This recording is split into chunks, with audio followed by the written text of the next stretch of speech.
All right, let's just jump right in.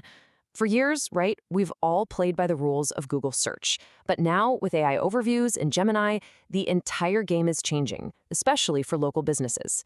Today, we're going to break down a brand new study that pulls back the curtain on how Google's AI actually thinks, and more importantly, what it really takes to get recommended. So, what is the big shift here? Well, for the last couple of decades, Google has pretty much been our digital librarian. It points us to a shelf full of blue links, and we get to pick the source we think is best. But this new AI search, it's totally different. It acts more like a personal concierge. You ask it a really complicated question, and boom, it gives you one direct, summarized answer. Gemini is now the official gatekeeper standing between you and your next customer. And this is the piece that every local business has to wrap their head around. For a growing number of your potential customers, these AI answers are the very first time they'll ever interact with your brand. They are, and I mean this quite literally, the new digital front door to your business. Which, of course, brings us to the multi-million-dollar question, how do you get the key to that door? What does it actually take to convince Google's AI to pick your business over everyone else? In this new world, how do you make sure you don't become invisible? Well, to find those answers, we're digging into a fantastic new research report from SOCI. What they did was they essentially put Google's AI, Gemini, through this intense local business boot camp. They hammered it with complex, real-world questions to see how it really behaves. Think of this as our guide to what's actually happening inside that AI brain. The study did something brilliant. It put Google's own marketing claims to the test. Google says, hey, you can ask our AI these incredibly complex questions with all the nuance you can dream up. So the researchers said, okay, challenge accepted. And they did exactly that, but focused entirely on the kinds of questions real people ask when they're looking for local businesses. So here's how they set it up. They tested questions across 6 different industries, all focused on one city, Austin, Texas. But these weren't simple searches, not at all. They layered on 2, 3, or even 4 really specific details, what they call qualifiers, to see if the AI could keep up. So you're thinking less restaurants near me and more like that monster of a query you see on screen. It's a hyper-specific, multi-layered request. And the results? They were absolutely fascinating. It became very clear, very quickly, that the AI is not treating all industries the same way. In fact, what the study uncovered was a really sharp divide, creating a clear set of winners and losers in this brand new AI-powered search world. And here's that divide, plain as day. On one side, you've got the top performers, hotels, property management, and restaurants. For these guys, Gemini gave pretty solid, helpful answers most of the time. But on the other side, it really struggled with retail, local services, and financial services. It often came back with some questionable or incomplete recommendations. So, what separated the winners from the losers? The magic ingredient seems to be one thing: authority.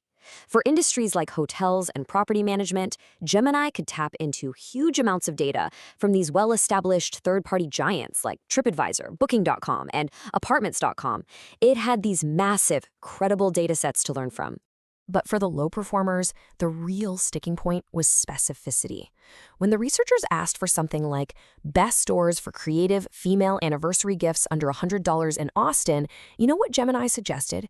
The Texas Capitol's gift shop. Yeah, not exactly the romantic, creative vibe they were going for. The AI just couldn't find authoritative sources to help it answer such specific, nuanced questions. Okay, this next slide gives us another huge clue. The researchers checked if the AI's answers matched the classic Google 3-pack. You know, that little box with 3 local businesses you usually see at the top of a search page. For hotels and retail, they often matched up, which suggests the AI is leaning hard on Google business profile data. But here's the kicker. For restaurants and property management, they often didn't match, which proves the AI is casting a much wider net for its sources. And for the really complex queries, a 3-pack didn't even show up at all. Okay, so we've seen what happened. Now let's get into the why. This part of the study is all about decoding what these results tell us about the specific kinds of information and data that Google's new AI actually values when it's putting together a recommendation. First off, let's just tackle a huge assumption in the world of local SEO.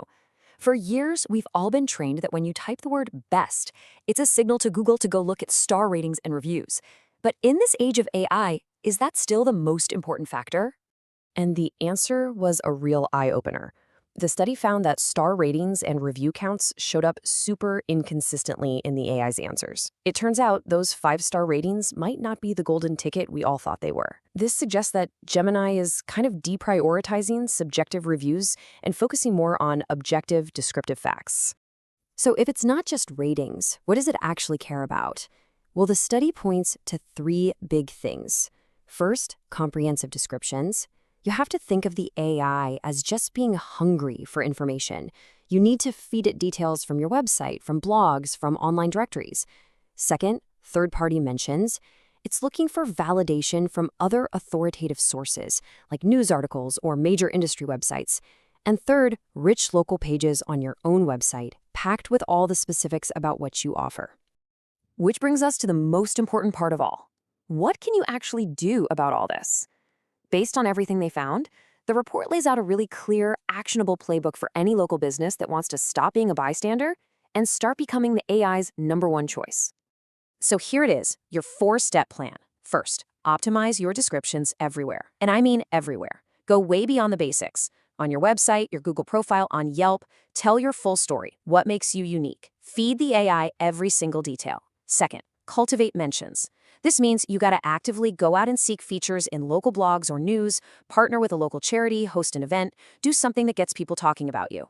Third, build authoritative links. This is all about borrowing credibility. If you get your small bed and breakfast featured on a major travel blog, that sends a powerful signal to the AI that you belong in the conversation. And fourth, activate your local social media. The AI is looking at this stuff. Post about community events, highlight your team, use local hashtags. You have to show the AI that you are an active, engaged part of your local community. So look, the AI concierge has arrived and it's already deciding which businesses get introduced to new customers. The game isn't just about who can collect the most stars anymore. It's about who provides the richest, most detailed, and most authoritative story across the entire web. The only real question left is, are you giving it what it needs to choose you?